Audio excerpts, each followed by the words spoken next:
Hello नमस्कार, जय हिंद साथियों। तो स्वागत है आपका सीसीएस कंडक्ट रूल 1964 के एमसीक्यूज एंड पीवाईक्यू सीरीज में।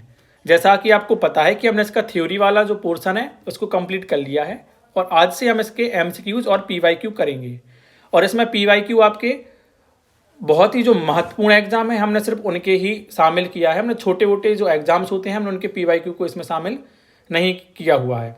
और दूसरी मैं आपको एक चीज़ और बता दूं, हम इसमें सिर्फ एमसीक्यूज ही डिस्कस करेंगे, हम ज़्यादा डिटेल में नहीं जाएंगे, क्योंकि अगर आपको डिटेल पढ़ना है तो फिर आपको हमारा जो थ्योरी वाला सीरीज़ है आपको उसको देखना पड़ेगा। मैंने उसकी प्ले लिस्ट बना दी है, तो आपको ज़्यादा मेहनत नहीं करना है, आप डायरेक्ट प्ले लिस्ट के माध्यम से भी उसको देख सकते हो। अगर आपको चाहिए है कि प्लेलिस्ट की, तो एक काम करूंगा, मैं आपको इसी वीडियो के कमेंट बॉक्स में उसकी भी लिंक आपको दे दूंगा, जिससे आप उस पर डायरेक्ट क्लिक करके ऐड हो सकते हो।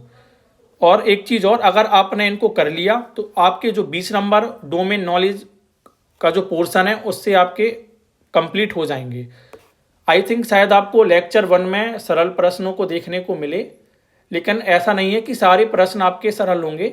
लेक्चर 2 से आपके जो प्रश्नों का लेवल है वो बढ़ जाएगा, है ना। तो आपको जो लेक्चर 1 है उनके प्रश्नों को एकदम लाइट नहीं लेना है। यह प्रश्न आप पे तभी बनेंगे जब आपको नियमों की अच्छी समझ और नियम के जो प्रावधान है आपको वो अच्छे से याद होंगे, है ना। तो चलिए शुरू करते हैं आज की पहली क्लास। पहला प्रश्न है, सीसीएस कंडक्ट रूल्स 1964 का मुख्य उद्देश्य क्या है। पहला ऑप्शन है सरकारी सेवकों को बोनस देना। दूसरा ऑप्शन है सरकारी सेवकों को कार्य से हटाना। तीसरा ऑप्शन है सरकारी सेवकों के आचरण को नियंत्रित करना। एंड लास्ट ऑप्शन है पेंशन योजना लागू करना। तो आपको बताना है सीसीएस कंडक्ट रूल का मुख्य उद्देश्य क्या है। तो क्या होगा, ऑप्शन सी, सरकारी सेवकों के आचरण को नियंत्रित करना।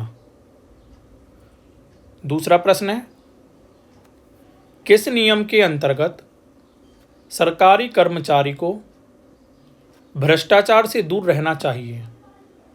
आपको नियम बताना है कि किस नियम में बोला गया है कि जो सरकारी कर्मचारी है उसको भ्रष्टाचार से दूर रहना चाहिए। पहला ऑप्शन है नियम 3, दूसरा ऑप्शन है नियम 4, तीसरा ऑप्शन है नियम 5 एंड लास्ट ऑप्शन है नियम 6। तो बताइए भ्रष्टाचार से दूर रहने संबंधी प्रावधान किस नियम में वर्णित किए गए हैं।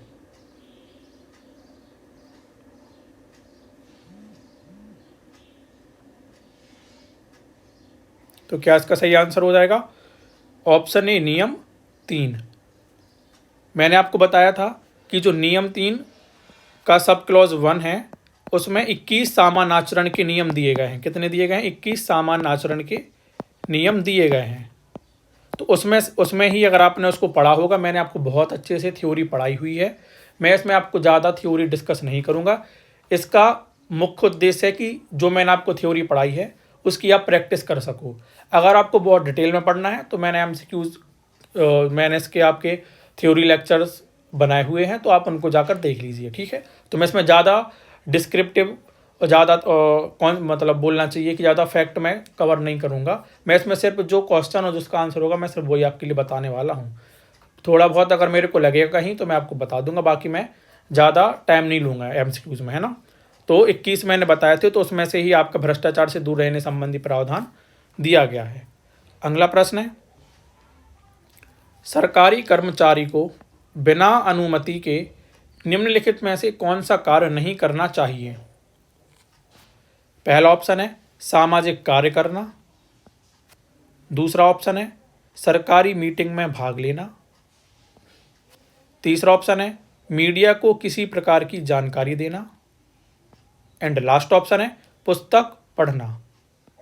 तो कौन सा कार्य नहीं करना चाहिए सरकारी कर्मचारियों को बिना अनुमति के, कौन सा नहीं करना चाहिए। ऑप्शन सी, मीडिया को किसी भी प्रकार की जानकारी नहीं देना चाहिए। किस रूल में दिया था ये, तो रूल 9। मैंने आपको बहुत अच्छे से पढ़ाया है। रूल 9 में मैंने क्या बताया था, सरकार की आलोचना नहीं करना चाहिए, नहीं करना चाहिए मतलब नो, नो मतलब नाइन, है ना। तो अगर आप आलोचना नहीं करोगे, उसमें ही आपको बताया गया है कि मीडिया वगैरह को आप किसी को भी जानकारी नहीं दोगे, तो आपका क्या हो जाएगा, मीडिया को किसी प्रकार की जानकारी नहीं देना रूल 9 में आ जाएगा। समझ आ गया है। अगला प्रश्न है, अगला प्रश्न जो आपका है वो एसएससी सीजीएल 2019 में पूछ लिया गया है ना। तो पहला इसमें प्रश्न है आपका, निम्नलिखित में से कौन सा आचरण सीसीएस कंडक्ट रूल्स के अंतर्गत अनुचित माना जाता है। मतलब ऐसा कौन सा आचरण है, मतलब आपका व्यवहार या कंडक्ट बोलना चाहिए, कि अनुचित माना जाएगा। अगर आप करोगे इस प्रकार का आचरण तो आपका अनुचित माना जाएगा। पहला ऑप्शन है शांतिपूर्ण ढंग से सभा करना। दूसरा ऑप्शन है उच्च अधिकारियों की आलोचना करना। तीसरा ऑप्शन है साप्ताहिक अवकाश पर यात्रा करना। और लास्ट ऑप्शन है बच्चों को स्कूल छोड़ने जाना। तो बताइए कौन सा आचरण अनुचित माना जाएगा। कौन सा माना जाएगा? ऑप्शन बी, उच्च अधिकारियों की आलोचना करना। स्टार्टिंग में आपको एकदम सरल मिलेंगे, धीरे धीरे लेवल बढ़ेगा, और आई थिंक जो लास्ट के 4th और 5th लेक्चर होगा उसमें आपको बहुत ही ज़्यादा कठिन प्रश्न देखने वाले हैं। वह सिर्फ उन पर ही बनेगा जिन्होंने बहुत अच्छी थ्योरी को पढ़ रखा होगा, है ना। तो स्टार्टिंग में आपको सरल मिलेंगे, फिर धीरे धीरे इसका जो लेवल है वो बढ़ता जाएगा, है ना। तो आपको ये नहीं सोचना कि अरे इतने सरल प्रश्न है, बस आप करते जाइए, आपको पता लग जाएगा कि प्रश्नों का लेवल क्या है। तो 5वां प्रश्न है, सीसीएस कंडक्ट रूल्स के तहत कर्मचारी को विवाह के लिए किस परिस्थिति में अनुमति लेनी होती है। मतलब आपको बताना है कि अगर सरकारी कर्मचारी विवाह कर रहा है तो ऐसी कौन सी कंडीशन होगी जिसमें उसको गवर्नमेंट की या प्राधिकारी की अनुमति लेनी होती है। पहला ऑप्शन है जब वह अंतर धार्मिक विवाह करता है। दूसरा ऑप्शन है जब वह विदेश में विवाह करता है। तीसरा ऑप्शन है जब वह किसी ऐसे व्यक्ति से विवाह करता है जिसका जीवन साथी जीवित हो। और लास्ट ऑप्शन है कोई अनुमति नहीं लेनी होती।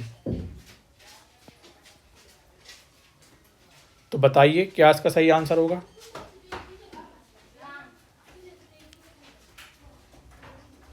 क्या इसका सही आंसर होगा बताइए। ऑप्शन सी हाँ सही है इसका आंसर।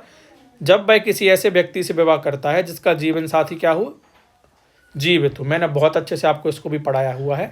अगर आपको लग रहा है कि हम पे नहीं बन रहा है एमसीक्यू तो आप थ्योरी वाली क्लास को देख सकते हो, उसकी प्लेलिस्ट आपको मिल जाएगी, तो आप उसमें जाके देख सकते हो, है ना। अगला प्रश्न है, सीसीएस कंडक्ट रूल्स के अनुसार कर्मचारी को कौन सी राजनीतिक गतिविधि में भाग लेना वर्जित है। मतलब ऐसी कौन सी राजनीतिक गतिविधि है जिसमें उसको पार्टिसिपेट नहीं करना चाहिए। पहला ऑप्शन है मतदान करना। दूसरा ऑप्शन है राजनीतिक दल की सदस्यता लेना। तीसरा ऑप्शन है राजनीतिक समाचार पत्र पढ़ना। एंड लास्ट ऑप्शन है राजनीतिक बहस देखना। तो क्या इसका सही आंसर होगा? क्या होगा? ऑप्शन बी, राजनीतिक दल की सदस्यता लेना। मैंने आपको बताया था कि चुनाव संबंधी और राजनीतिक दल संबंधी प्रावधान किस रूल में है, तो रूल 5, और मैंने आपको इसको ट्रिक से भी याद कराया हुआ है, तो आप देख सकते हो। अगला प्रश्न है, यदि कोई सरकारी कर्मचारी बिना अनुमति के दोहरी नौकरी करता है तो यह किस नियम का उल्लंघन है। पहला ऑप्शन है नियम 3, दूसरा ऑप्शन है नियम 7, तीसरा ऑप्शन है नियम 15 और लास्ट ऑप्शन है नियम 18। तो बताइए क्या इसका सही आंसर होगा।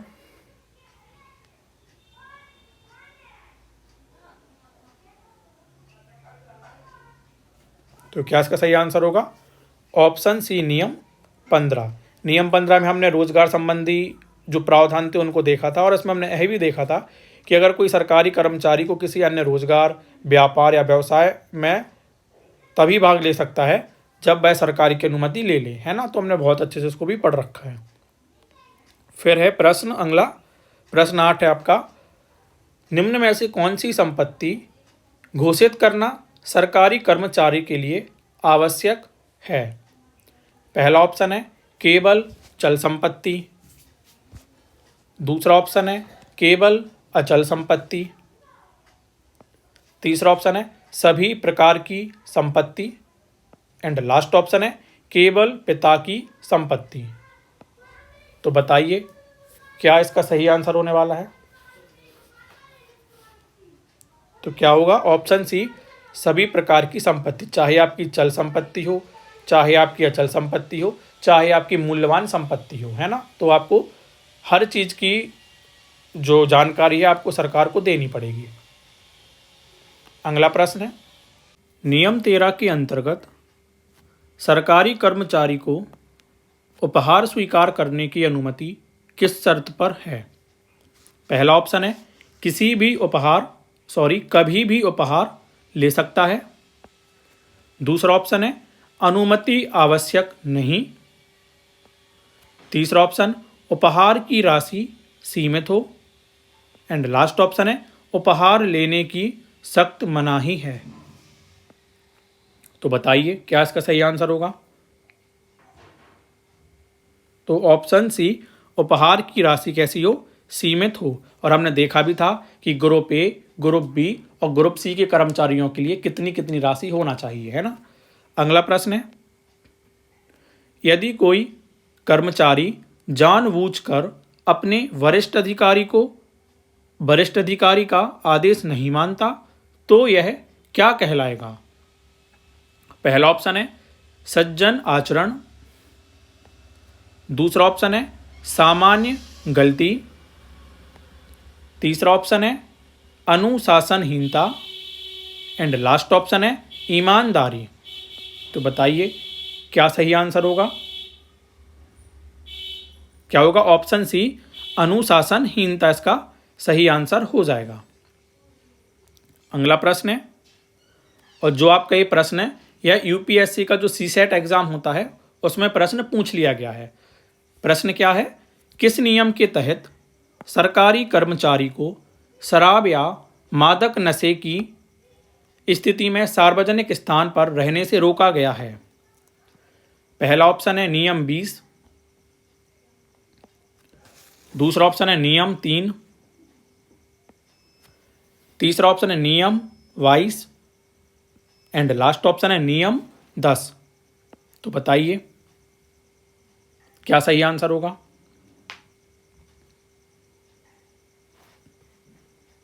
क्या सही आंसर होगा? ऑप्शन सी, नियम 22।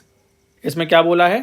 शराब और जो आपके मादक पदार्थ होते हैं उससे संबंधित प्रावधान आपको नियम 22 में दिए हुए हैं। हमने बहुत अच्छे से इसको भी पढ़ लिया है। और मैं आपको एक चीज़ और बता दूं, आप पूरे यूट्यूब पर देख लेना, आपको हिंदी में इसके एमसीक्यू की एक भी वीडियो नहीं मिलने वाली है। यह यूट्यूब पर पहली वीडियो होगी जिसमें आपको हिंदी में जो सीसीएस कंडक्ट रूल है उसको पढ़ाया गया है और हिंदी में ही आपको इसके एमसीक्यू सॉल्व कराए गए हैं। तो आप पूरा यूट्यूब आप देख लीजिए, आपको कहीं पर भी हिंदी में नहीं मिलेगा। और अगर आपको इसकी पीडीएफ चाहिए है तो आपको इसी वीडियो के कमेंट बॉक्स में हमारे चैनल की लिंक मिल जाएगी, तो उस पर आप क्लिक करके हमारे चैनल से ऐड हो जाओगे तो वहाँ आपको मिल जाएगी। और पीडीएफ आपको हिंदी में और इंग्लिश दोनों मीडियम में अवेलेबल करा दी जाएगी। लेकिन कब पीडीएफ मिलेगी आपको?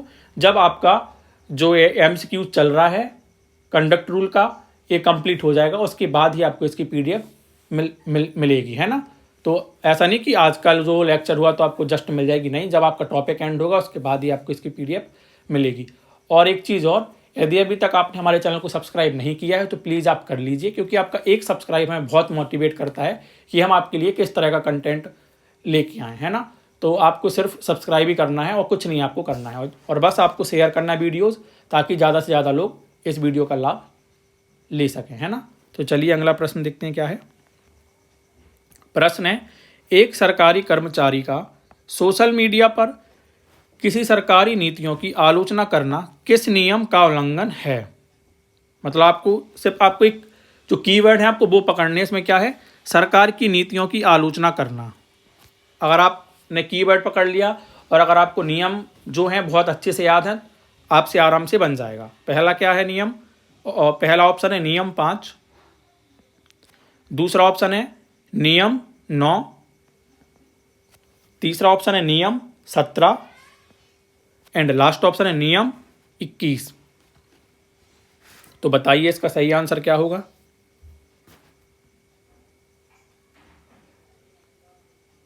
क्या होगा? ऑप्शन बी नियम 9। अगर इसी जगह आपको आ जाता कि सरकारी नीतियों का पालन, आलोचना की जगह अगर आपको पालन वर्ड मिल जाता तो ये किस नियम के तहत होता? तो नियम 3 खा, है ना, मैंने पढ़ाया है इसको भी, है ना। चलो अगला प्रश्न देखते हैं क्या है। सरकारी कर्मचारियों की किस गतिविधि को संघर्ष हेतुओं की श्रेणी में रखा जाता है? पहला ऑप्शन है चुनाव में मतदान करना, दूसरा ऑप्शन है सरकारी अनुबंध में निजी भागीदारी, तीसरा ऑप्शन है छुट्टी लेना एंड लास्ट ऑप्शन है दान देना। तो बताइए संघर्ष हेतु किस श्रेणी में रखा जाएगा, बताइए किस गतिविधि को। तो ऑप्शन बी सरकारी अनुबंध में निजी भागीदारी। अगला प्रश्न है किसी सरकारी कर्मचारी को निम्नलिखित में से क्या करने की अनुमति नहीं होती है?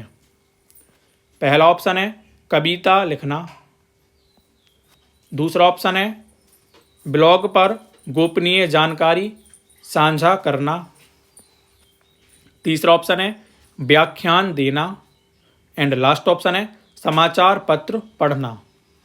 तो बताइए क्या अनुमति नहीं है? तो ऑप्शन बी ब्लॉग पर गोपनीय जानकारी साझा करना। अगला प्रश्न है यदि कोई सरकारी कर्मचारी सरकार की बिना अनुमति के विदेशी नागरिक से मित्रता बढ़ाता है तो यह किस नियम का उल्लंघन होगा? मतलब क्या है, अगर सरकार की अनुमति नहीं ली है उसने और वो क्या कर रहा है, विदेशी नागरिक से क्या कर रहा है, मित्रता को अपनी बढ़ा रहा है, तो किस नियम का उल्लंघन माना जाएगा? पहला ऑप्शन है नियम 3, दूसरा ऑप्शन है नियम 18, तीसरा ऑप्शन है नियम 11 एंड लास्ट ऑप्शन है नियम 13। तो क्या सही आंसर होगा? ऑप्शन सी नियम 11। अगर नियम 11 ही में लिखा हुआ है कि अगर कोई भी सरकारी कर्मचारी सरकार की बिना अनुमति के अगर विदेशी नागरिकों से क्या करता है, मित्रता बढ़ाता है, तो भैया वो क्या होगा, उल्लंघन माना जाएगा। अगला प्रश्न है यदि कोई सरकारी कर्मचारी अवैध रूप से धन अर्जित करता है और उसकी संपत्ति उसकी आय से अधिक पाई जाती है तो इसे क्या माना जाएगा? पहला ऑप्शन है उपहार, दूसरा ऑप्शन है वैधानिक आय, तीसरा ऑप्शन है भ्रष्टाचार और लास्ट है बोनस। बताइए अभी आपको लग रहा हो कितने सरल हैं, है ना, इसको तो बिना पढ़े भी हम करके आ जाएंगे, तो आपको अभी लग रहा है, आप देखते रहिए धीरे धीरे जो क्वेश्चन हैं उनका लेवल बढ़ता जाएगा, है ना। और सरल भी बच्चे एग्जाम में गलत करके आ जाते हैं। तो क्या इसका सही आंसर होगा? ऑप्शन सी भ्रष्टाचार। क्या? भ्रष्टाचार। अगला प्रश्न है CCS कंडक्ट रूल के तहत कौन सा कार्य नैतिक पतन की श्रेणी में आता है? पहला ऑप्शन है समय पर कार्यालय ना पहुंचना, दूसरा ऑप्शन है आपराधिक धोखाधड़ी, तीसरा प्रश्न है छुट्टी पर जाना एंड लास्ट ऑप्शन है ट्रांसफ़र के लिए आवेदन देना।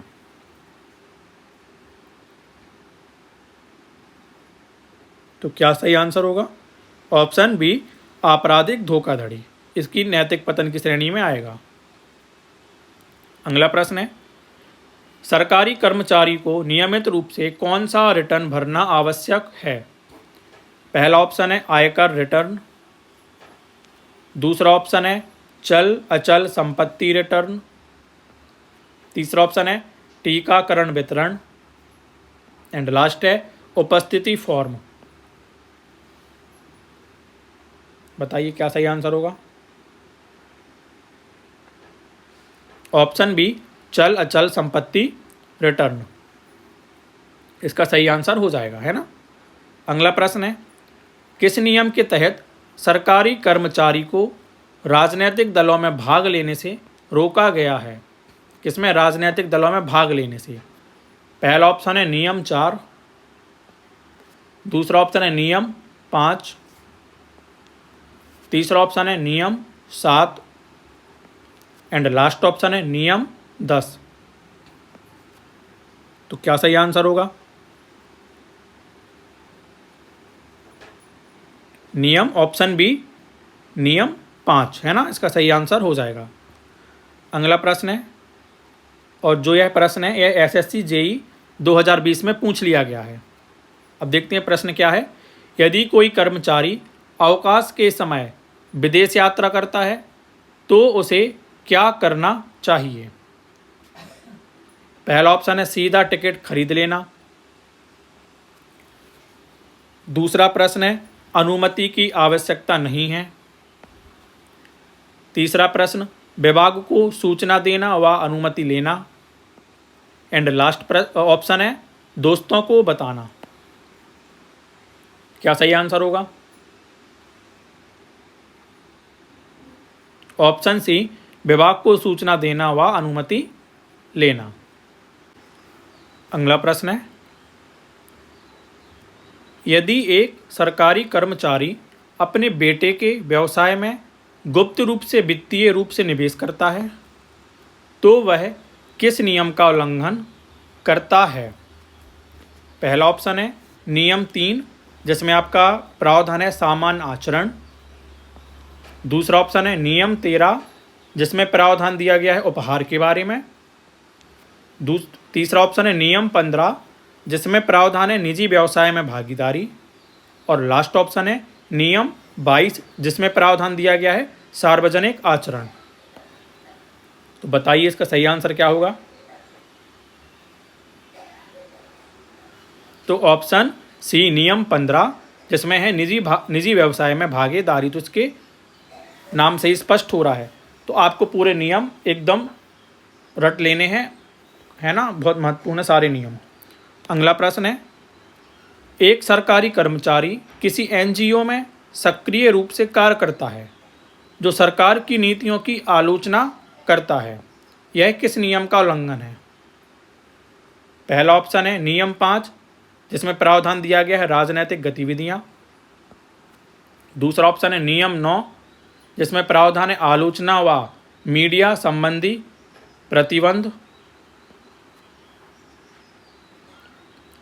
अगला ऑप्शन है नियम 13 जिसमें प्रावधान दिया गया है उपहार संबंधी, और लास्ट ऑप्शन है नियम 18 जिसमें प्रावधान दिया है संपत्ति।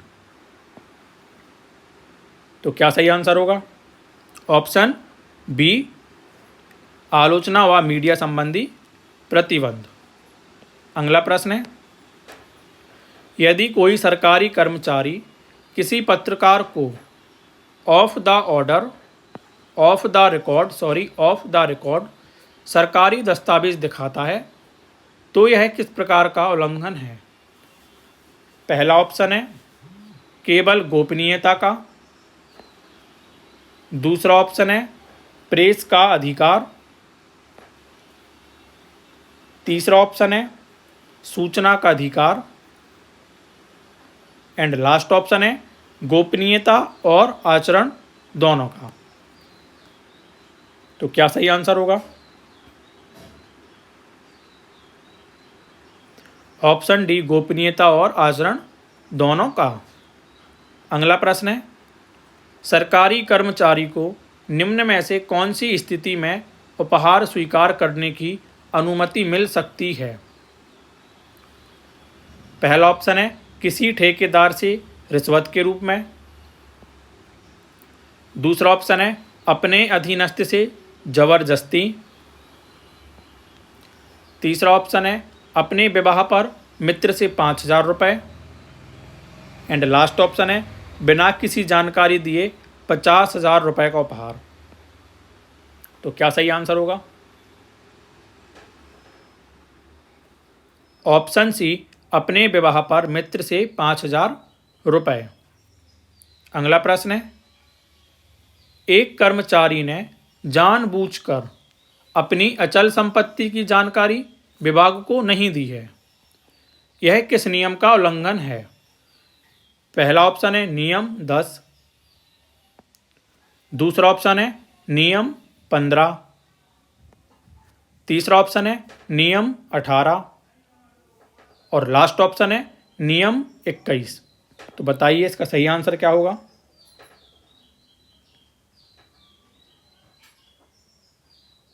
ऑप्शन सी, नियम 18, जिसमें चल, अचल और मूल्यवान संपत्ति के बारे में प्रावधान दिए गए हैं।